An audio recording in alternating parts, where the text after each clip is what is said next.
Este capítulo de nuestra historia comienza con una situación de anarquía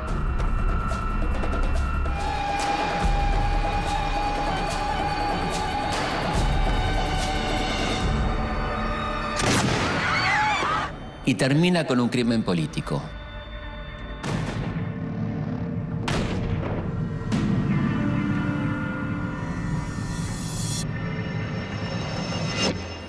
Pero antes que nada, ubiquémonos en la línea de tiempo. Mientras se lucha por expulsar a los realistas, los conflictos internos no tardan en aparecer. Conservadores y liberales, terratenientes y comerciantes, federales y centralistas. Todos luchan por imponer su modelo de país. A partir de la caída del virreinato, hubo algunos cambios, pero el monopolio del puerto y de la aduana sigue siendo de Buenos Aires. López y Ramírez luchan aliados contra la hegemonía de Buenos Aires, un régimen que detestan por su centralismo. En la cañada de Cepeda, a las afueras de San Nicolás, se encuentran con las tropas porteñas.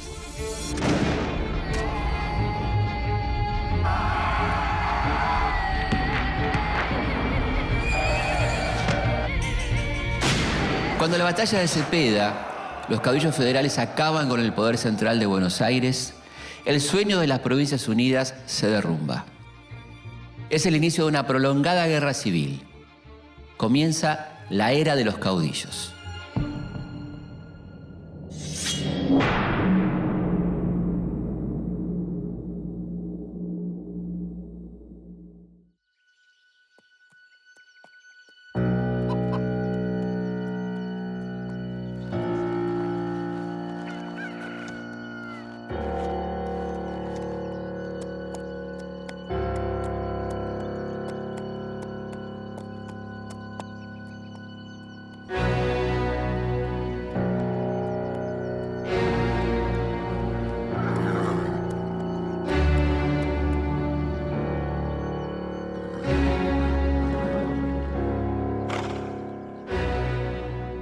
La victoria de López y Ramírez es posible porque los caudillos combinan dos valores fundamentales para la creación de un ejército fuerte: poder económico y experiencia militar.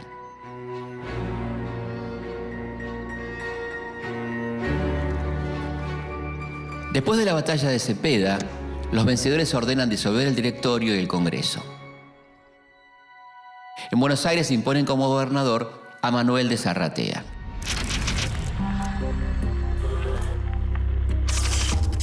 Las Provincias Unidas del Sur se dividen en estados autónomos y cada una se gobierna por su cuenta. Al no haber más un poder supremo, el desconcierto es total. En este clima de anarquía se enfrentan dos posturas bien diferentes: los que defienden la autonomía de las provincias y los que buscan la restitución de un orden central.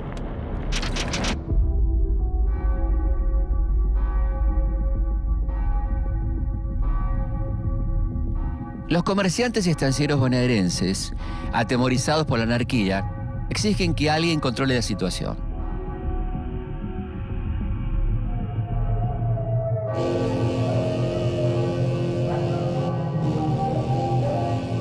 Los unitarios y federales de Buenos Aires olvidan por un momento sus diferencias y se agrupan en el Partido del Orden.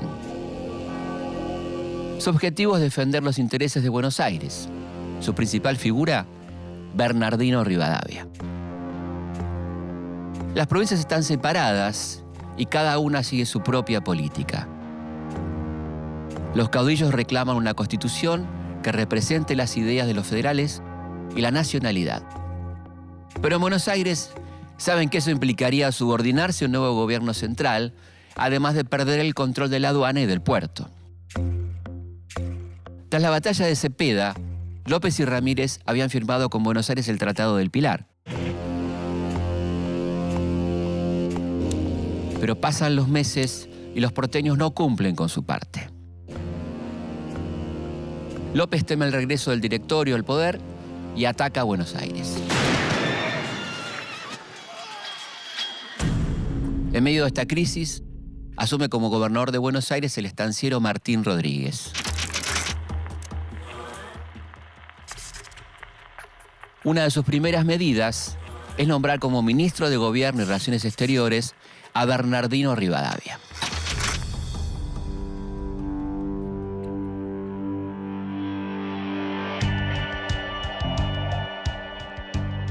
Bernardino de la Trinidad González Rivadavia comienza su carrera militar en las milicias durante las invasiones inglesas.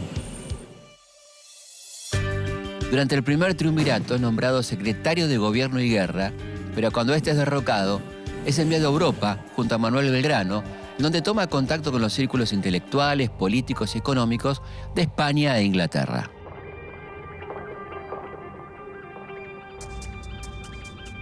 Rivadavia cree que Buenos Aires debe plegarse sobre sí misma y gozar de los frutos del monopolio aduanero.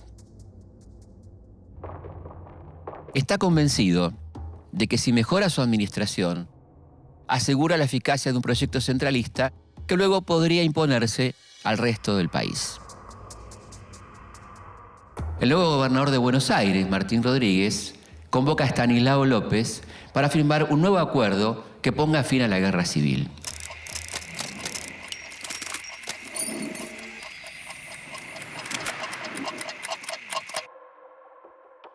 En el Tratado de Venegas, el caudillo santafesino acepta la supremacía de Buenos Aires. Se compromete a abandonar la provincia y a alejar a todos los que pongan en peligro la paz. Habrá paz, armonía y buena correspondencia entre Buenos Aires, Santa Fe y sus gobiernos, quedando aquellos y estos en el estado en que actualmente se hallan sus respectivas reclamaciones y derechos salvos ante el próximo Congreso Nacional. En esta operación es vital la intervención de uno de los estancieros más ricos de Buenos Aires, Juan Manuel de Rosas. Rosas nace en 1793 y a los 13 años participa de la defensa de Buenos Aires durante las invasiones inglesas. Rosas es uno de los estancieros más ricos de Buenos Aires. Sin embargo, conoce profundamente la vida y las costumbres de sus peones, que sienten por él una gran veneración. Rosas aporta dinero y varios miles de cabezas de ganado para que López acepte el tratado. En otro de los puntos del acuerdo, López deja de lado a su antiguo socio y compañero Pancho Ramírez.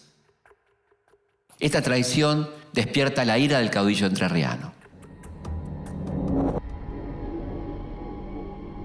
Ramírez busca vengarse y avanza decidido sobre la provincia de Santa Fe. Lo acompañan un grupo de soldados y su compañera de vida y de lucha, la Delfina. Se trenzan en la batalla con las fuerzas de López y tras un feroz enfrentamiento son derrotados. Acorralado y con pocos recursos, deciden plegarse y parten hacia el Chaco. En el camino, los interceptan las tropas de Juan Bautista Bustos, caudillo de Córdoba y aliado de López. Ramírez logra zafarse, pero Delfina queda prisionera. El caudillo no lo duda y vuelve por ella.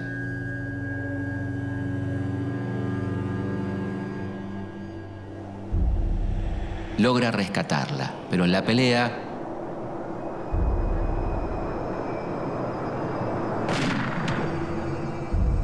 recibe un balazo en el pecho que instantáneamente le quita la vida.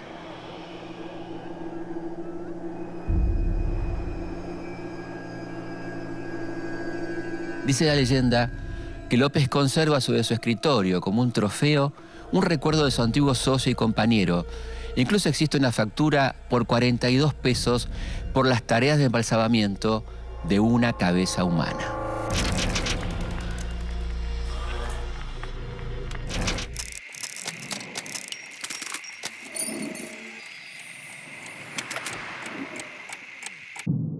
Mientras tanto, en Buenos Aires, Rivadavia, que se había formado en los preceptos de la Revolución Industrial, quiere convertir a Buenos Aires en una capital europea. Reemplaza a los cabildos provinciales por una junta de representantes, crea la Dirección General de Correos, Postas y Caminos, suprime las órdenes religiosas.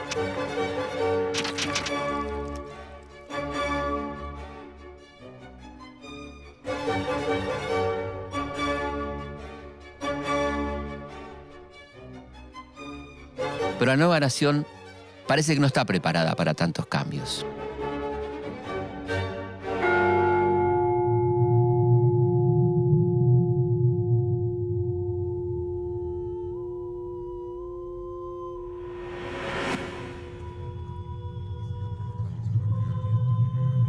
La serie de reformas liberales que propone Rivadavia lo enfrentan con la Iglesia Católica. Sus políticas marcan una mayor participación del Estado en la educación, la beneficencia o el entierro de las personas, áreas hasta ese momento controladas por la Iglesia.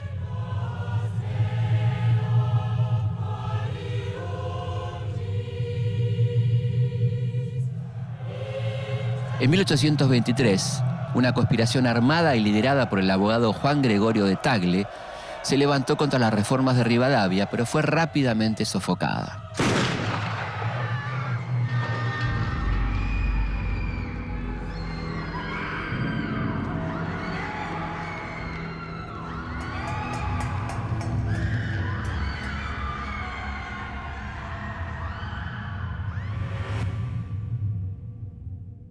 Rivadavia también impulsa la obra pública y con este objetivo pide un préstamo de 1 millón de libras esterlinas. El empréstito se toma con la casa Baring Brothers, que de todas las ofertas disponibles es la que ofrece las peores condiciones para el país. Descontadas las comisiones de los gestores, los gastos de emisión y varias cuotas adelantadas, llegan a Buenos Aires solo 560.000 libras. De esas libras, la mayoría son letras para cambiar en casas comerciales británicas, propiedad de los mismos gestores del empréstito. El poco dinero que queda se dilapida y no se construye ninguna de las obras públicas del plan original. El empréstito de la Baring Brothers, más que un préstamo, es una estafa. Es el inicio de la deuda externa argentina y se terminará de pagar recién en 1904. Como consecuencia del préstamo, quedan hipotecadas todas las tierras públicas. Entonces Rivadavia decide aplicar el sistema de enfiteusis, que consiste en alquilar las tierras del Estado a los particulares. Los montos los definen los propios arrendatarios, así que terminan siendo muy bajos y para colmo nadie los paga. Los beneficios de esta ley no los tiene el Estado, pero sí los 538 propietarios que se quedan con unos 8,5 millones de hectáreas de la principal región productiva del país. La mayoría de ellos pertenece al grupo rivadaviano, que proviene del sector liberal y mercantil.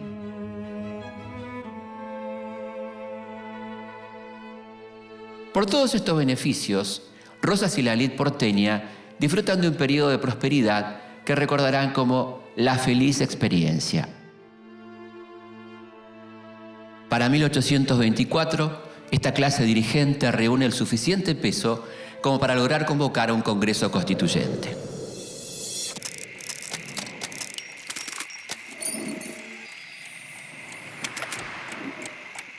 Este Congreso está formado por representantes de las provincias.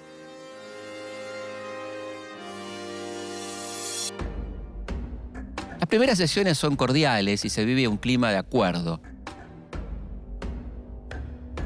Pero muy pronto surgen las diferencias. En debates acalorados, unitarios y federales buscan imponer su modelo para reorganizar el país.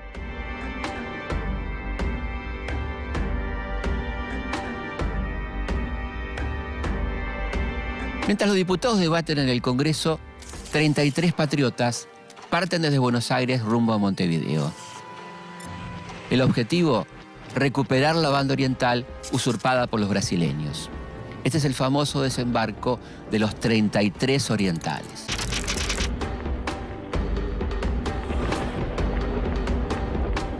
Los orientales consiguen la victoria y el Congreso aprueba la incorporación de la provincia oriental. El Imperio del Brasil responde de inmediato y declara la guerra.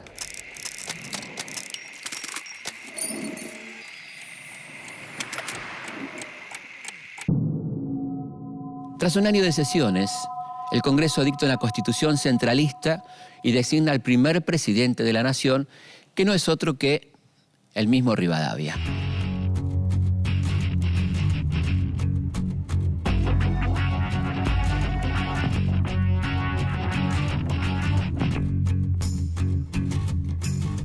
Un mes más tarde, el mismo Congreso declara la ciudad de Buenos Aires capital de la República. Rivadavia se convierte así en el hombre más poderoso del país. Pero el poder también trae enemigos.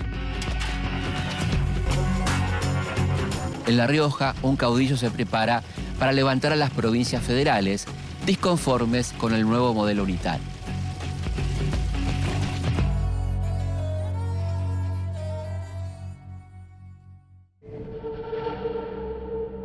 Para 1826, Argentina ya tiene su primer presidente, Bernardino Rivadavia. Y Buenos Aires es declarada capital de la nación. El descontento entre los caudillos y los pueblos de las provincias es grande. Pero en el Congreso decide la mayoría.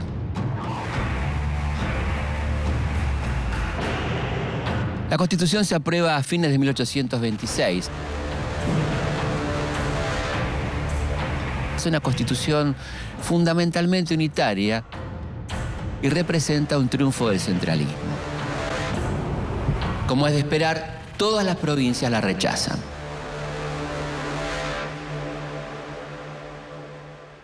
Si bien hay un presidente, una capital y una carta magna, la nación está lejos de estar unificada. La guerra contra el Brasil continúa y Rivadavia, por intermedio de su ministro Manuel José García, intenta firmar un tratado de paz en el que concede las tierras de la banda oriental al imperio. Esto termina de despertar la bronca de las provincias. Córdoba, Santa Fe, Entre Ríos y Corrientes se sublevan y se unen a La Rioja. Es en esta provincia donde hay un caudillo que lidera el levantamiento en contra de las políticas impuestas por Rivadavia. Juan Facundo Quiroga, hijo de un hacendado convertido en comandante militar, se pronuncia contra el gobierno unitario. En tan solo 4 meses subleva 5 provincias en contra del gobierno de Rivadavia. Juan Manuel de Rosas es el hacendado más poderoso de Buenos Aires y el principal sostén económico del gobierno de la provincia. Pero disconforme con las acciones de Rivadavia, decide abandonarlo y sumarse a los federales del interior.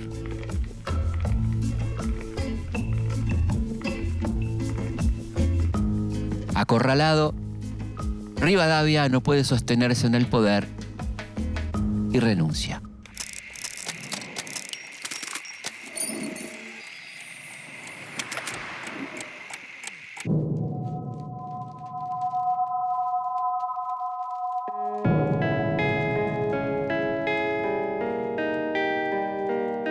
El Congreso la acepta y la justifica como una ventajosa salvación para la patria. Cuando abandona la presidencia, se lleva su famoso sillón, que en realidad se había traído de su casa. Es decir, ninguno de los presidentes que vinieron después se sentaron en el famoso sillón de Rivadavia.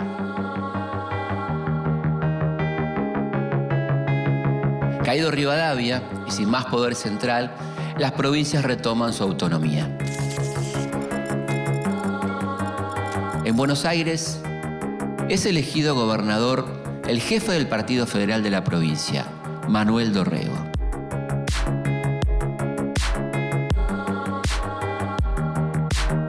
Manuel Dorrego nace en 1787. Es hijo de un comerciante portugués. Termina sus estudios universitarios y se forma como militar en Santiago de Chile. Luego se alista en el Ejército del Norte, donde tiene una importantísima participación en la batalla de Tucumán bajo las órdenes de Manuel Belgrano. Pueyrredón lo exilia por dirigir un grupo opositor al directorio y el destino lo lleva a Baltimore, Estados Unidos, donde estudia federalismo y donde termina de forjar sus ideas republicanas.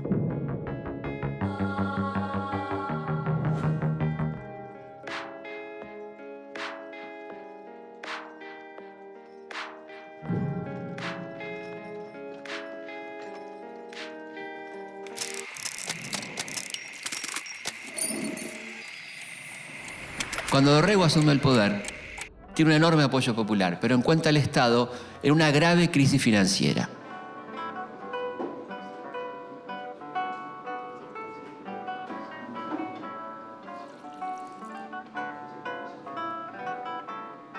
Dorrego tiene un discurso combativo contra la aristocracia y los enemigos externos de Buenos Aires. Es un líder que se preocupa por las necesidades del pueblo. Ni bien asume, toma 2 medidas que benefician a los sectores populares. Decreta el indulto para los desertores y manda a suspender la leva. ¿Qué es la leva? El reclutamiento forzoso de hombres pobres sin trabajo ni propiedad a los que se les da 2 opciones: o van presos o van a la guerra contra el indio.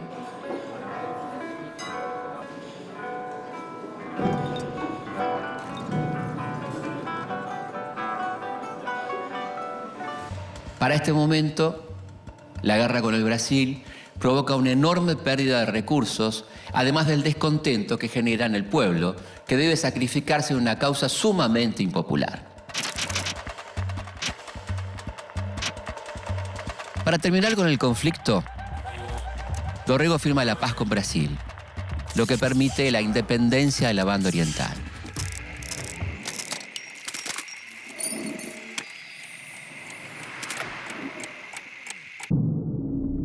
¿Pero por qué firma la paz? Porque si bien la guerra fue ganada en la batalla, había sido perdida en los papeles, ya que el ministro de Rivadavia, Manuel José García, uno de los peores traidores de la historia argentina, firmó un acuerdo preliminar de paz que entregaba la banda oriental al Brasil.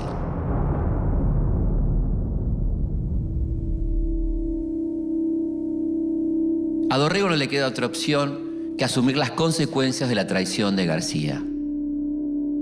Cuando la guerra termina, el ejército regresa a Buenos Aires y es recibido con un gran entusiasmo. Por sus aciertos como gobernante, Dorrego se gana el apoyo fervoroso del pueblo, pero también la furia de los opositores. Dorrego sabe que debe mantenerse alerta. Los altos mandos del ejército que regresan del combate son unitarios y están dispuestos a recuperar el poder. El 1 de diciembre de 1828, Lavalle y sus tropas del Ejército Nacional se sublevan contra el gobernador federal. Dorrego intenta huir, pero cae atrapado por los unitarios.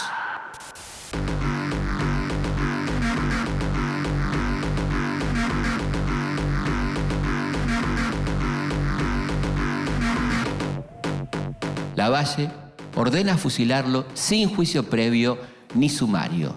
Ni siquiera le dirige la palabra. La historia jugará imparcialmente si el coronel Dorrego ha debido o no morir. Y si al sacrificarlo a la tranquilidad de un pueblo enlutado por él, puedo haber estado poseído de otro sentimiento que el del bien público.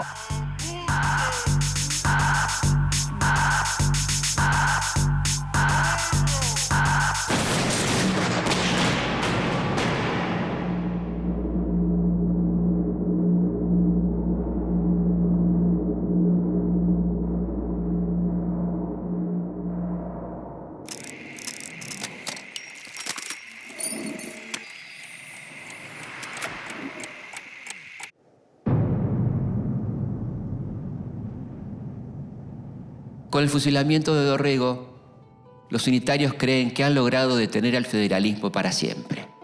Pero no tienen en cuenta las repercusiones del brutal asesinato que acaban de cometer.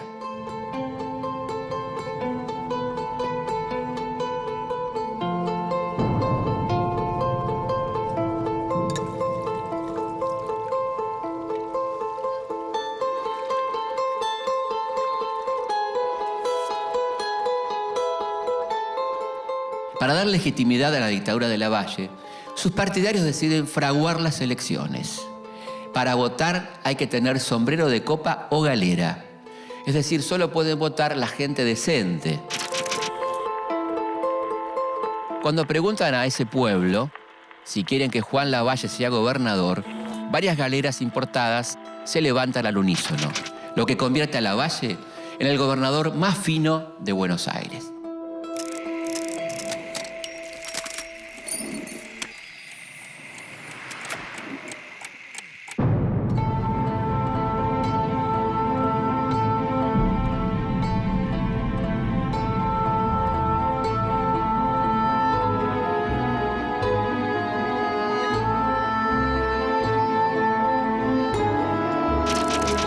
Lavalle gobierna Buenos Aires con mano dura. Fusila, saquea, distribuye el dinero público entre sus amigos. También crea el sistema perverso de las calificaciones, que consiste en armar un prolijo registro de enemigos políticos para luego fusilarlos o desterrarlos.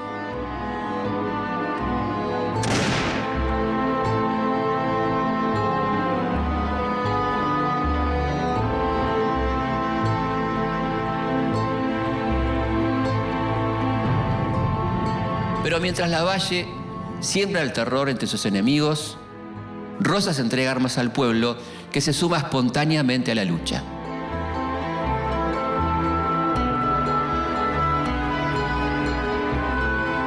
Padres de familia, mujeres, milicianos e indígenas participan en el levantamiento que se extiende por todo el país.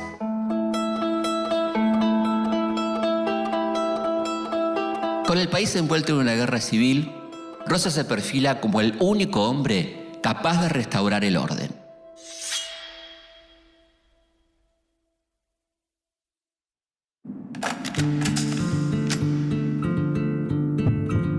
Mi querida Angelita,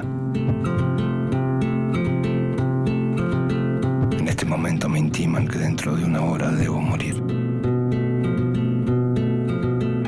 Ignoro por qué. Perdono a todos mis enemigos. Suplico a mis amigos que no den paso alguno en desagravio de lo recibido por mí. Mi vida, educa a esas amables criaturas. Sé feliz, ya que no lo has podido ser en compañía del desgraciado.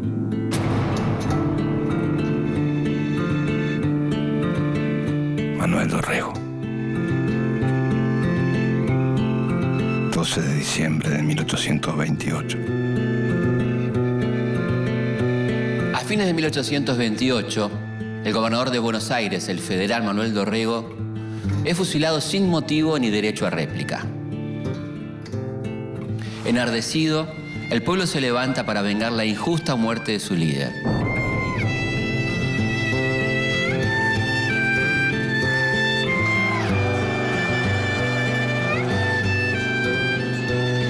A la cabeza de la rebelión está Juan Manuel de Rosas.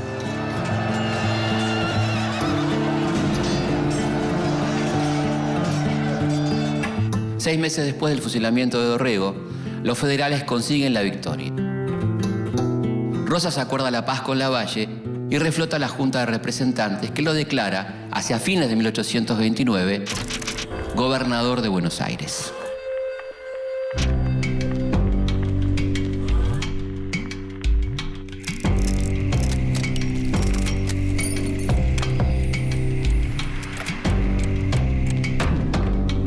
Juan Manuel de Rosas asume con poderes extraordinarios y se lo nombra restaurador de las leyes.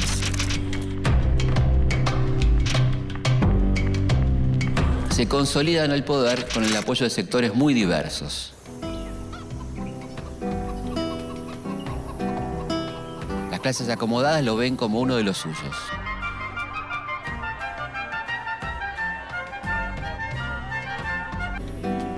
Los sectores populares del campo como un estanciero protector.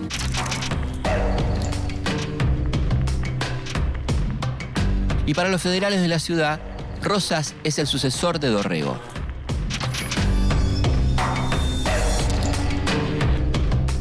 Pero en el interior, la guerra continúa. El general Paz consolida el dominio unitario sobre Córdoba tras derrotar en 2 oportunidades al caudillo riojano Juan Facundo Quiroga.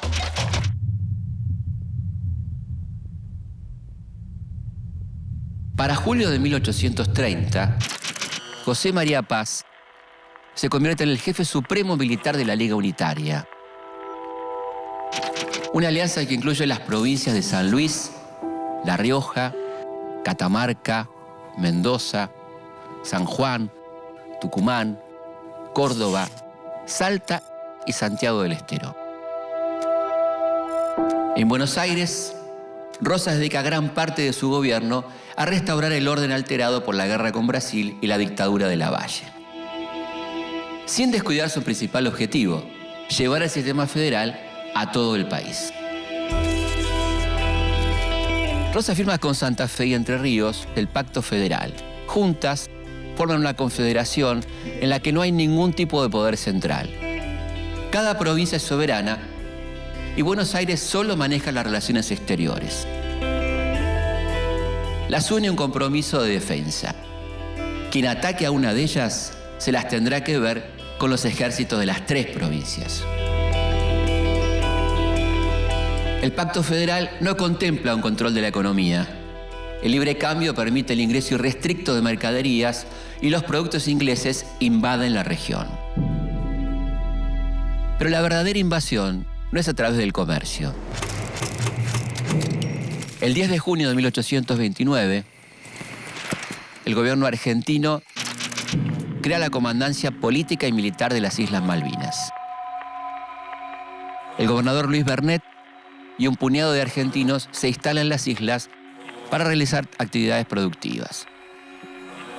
Todo esto sucede en el intervalo en que Rosas no está en el poder, durante las gobernaciones de Juan Ramón Balcarce, Juan José Viamonte y Manuel Vicente Massa.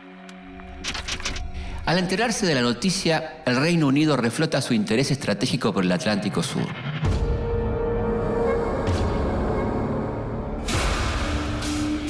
Buscan tener una base estratégica cerca del Estrecho de Magallanes, el único paso interoceánico entre el Atlántico y el Pacífico. Estados Unidos llega con intereses similares y la tripulación del buque Lexington arrasa Puerto Soledad. Argentina reclama una reparación por parte del país del norte y manda una goleta armada para restablecer el orden en las islas. 2 años después, el gobierno inglés, con apoyo de los Estados Unidos, ocupa las islas. Expulsa a los argentinos y asigna en 1834 a un oficial de la Armada Real para que permanezca allí. Unos años después, en 1841, Gran Bretaña nombra un gobernador y convierte a las Islas Malvinas en una colonia británica.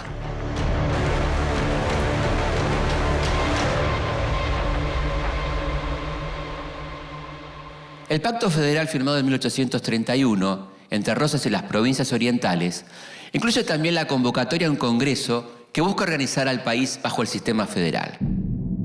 Sin embargo, Rosas no quiere cumplir con ese punto del acuerdo. Eso significaría compartir la renta aduanera que enriquece a Buenos Aires. En el interior, el general Paz quiere terminar con las fuerzas leales a Quiroga y toma la gobernación de La Rioja. Los seguidores del caudillo riojano son perseguidos y fusilados. Paz cree que está a punto de terminar con ellos, pero luego del Pacto Federal, Quiroga vuelve fortalecido y logra victorias decisivas en Córdoba, Mendoza, San Luis, San Juan y La Rioja.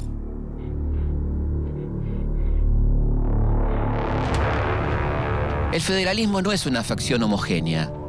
Los temperamentos de los líderes y sus intereses contrapuestos muchas veces los hacen entrar en conflicto. Pero si bien la relación de Quiroga con Rosas tiene idas y vueltas, el vínculo entre ellos nunca se rompe.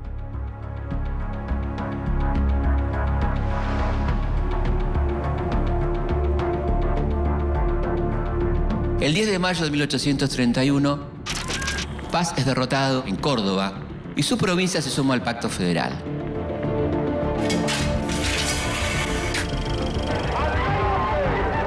Por su parte, en la batalla de la Ciudadela, Quiroga vence a lo que queda del ejército unitario en Tucumán. Y los federales controlan de nuevo casi todo el territorio nacional. Vencidos los unitarios, los líderes federales tienen la difícil tarea de mantener la paz entre ellos. Mientras que López y Quiroga insisten en la necesidad de cumplir con el Pacto Federal y convocar a un Congreso Constituyente, Rosas los convence de que todavía no es el momento indicado.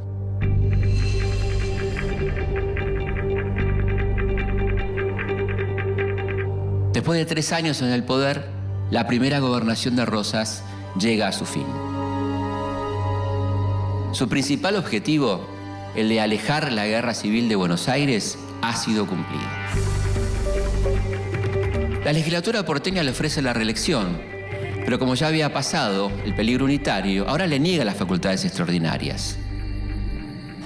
Para el caudillo, aceptar esto significa una derrota personal.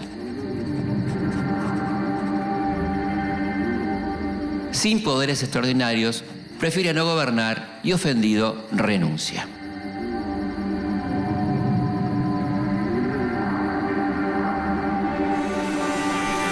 El nuevo gobernador de Buenos Aires es Juan Ramón Balcarce. Balcarce es un colaborador de Rosas, pero bajo su gobierno se forma un grupo opositor al restaurador. Un sector de los federales a los que Rosas llama los cismáticos o lomos negros.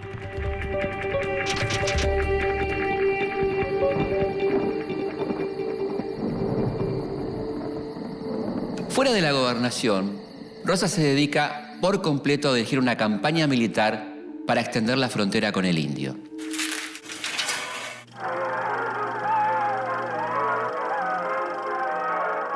Con un ejército de 1.500 hombres, Rosas se lanza a la campaña por el sur y el oeste de la provincia de Buenos Aires.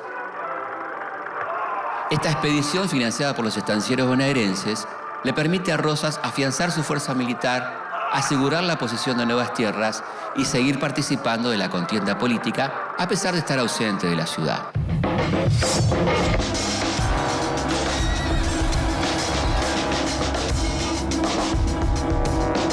Mientras Rosas está en campaña contra los indios, es su esposa, Encarnación Ezcurra, quien se pone al mando de su carrera política.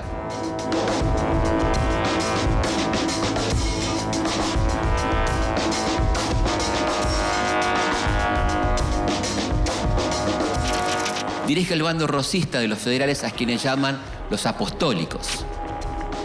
Forma la Sociedad Popular Restauradora, después llamada Mazorca.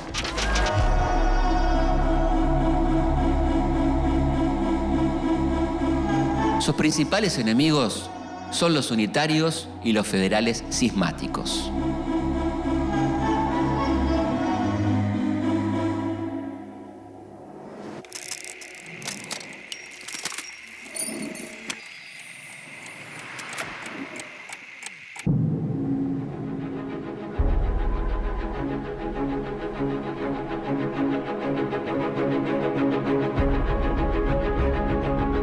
La campaña de Rosas le lleva parte de 1833 y los primeros meses de 1834. A diferencia de la campaña que llevaría a cabo Julio Argentino Roca, 45 años más tarde, Rosas firma tratados de paz con los pueblos originarios.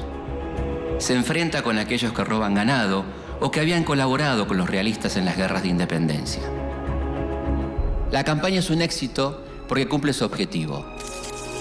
Corre la frontera de la provincia por miles de kilómetros y consigue nuevas tierras para la actividad agrícola.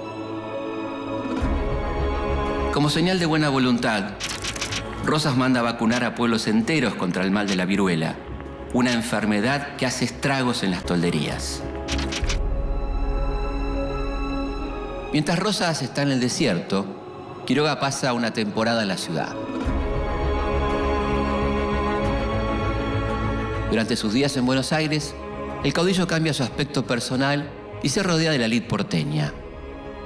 Al mismo tiempo que el riojano coquetea con los unitarios, la crisis interna del federalismo porteño se agudiza.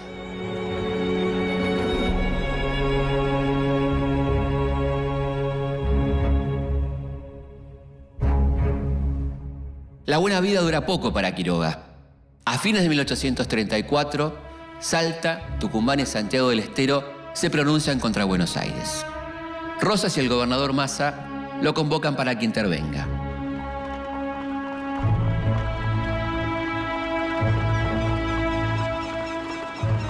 Quiroga acepta y emprende un viaje determinante para su vida y para la historia del país.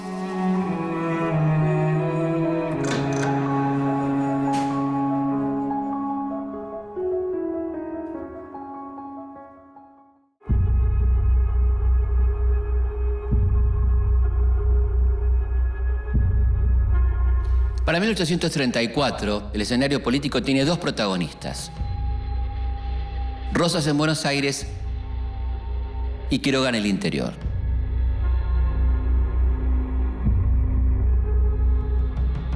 La llamada campaña al desierto ha sido un éxito para Rosas.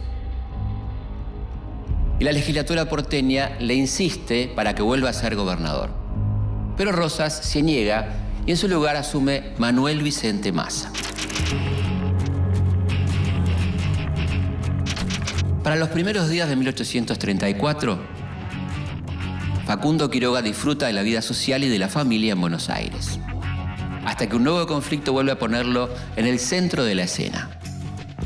Apenas Massa asume el poder, se encuentra con una sorpresa. Salta, Tucumán y Santiago del Estero declaran la guerra a Buenos Aires.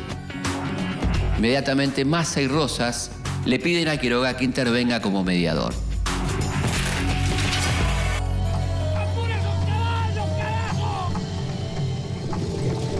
Quiroga parte rumbo al norte en un carruaje del que casi no puede salir por los terribles dolores que le causa el reuma. Rosas le ofrece a Quiroga su protección durante la campaña, pero el riojano no la acepta. A cambio le pide una carta de apoyo para su misión. A su paso, Quiroga limpia los últimos resabios unitarios en las provincias, reafirmando su influencia en el interior. Pero la carta de Rosas nunca llega. El interior parece volver a ser todo federal, todo menos un territorio que escapa del control del caudillo.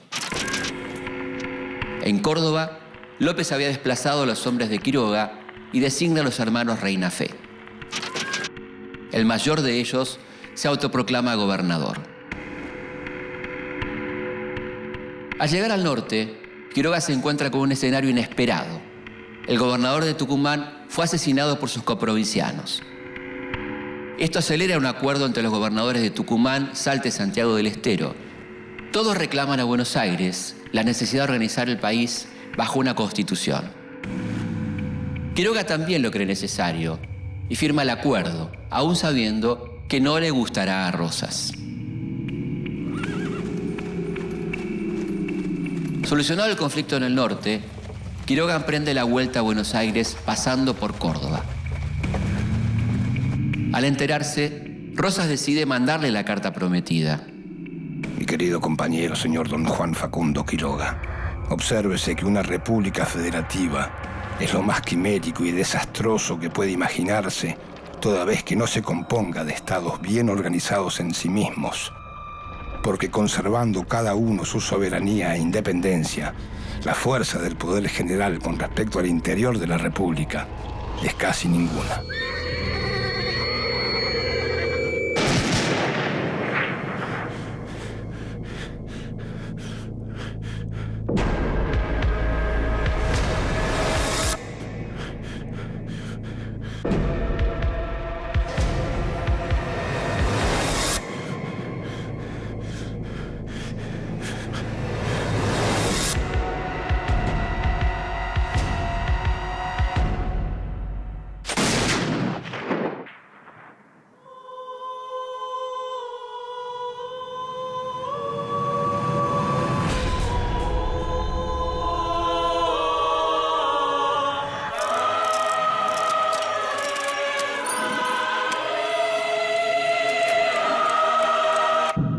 La muerte brutal del riojano acrecienta el clima de hostilidad. Por temor al regreso de la guerra civil, el 7 de marzo de 1835, la legislatura porteña desplaza a Massa y nombra nuevamente a Rosas gobernador. Tiene bajo su tutela el Poder Ejecutivo, el Legislativo y el Judicial. Los espacios para la disidencia se cierran cada vez más.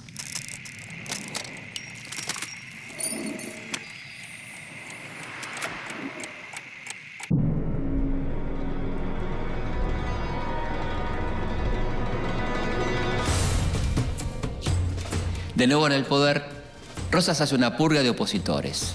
Margina a los que considera traidores a la causa federal y a todas las personas sospechosas de unitarias. Ordena destituciones masivas de militares, civiles y eclesiásticos.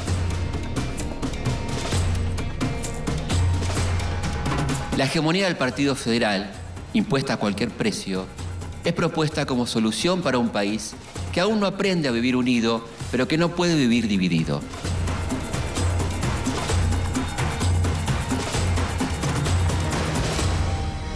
Rosas logrará conquistar al país entero, que nunca será más unitario que bajo el mandato del máximo líder del federalismo.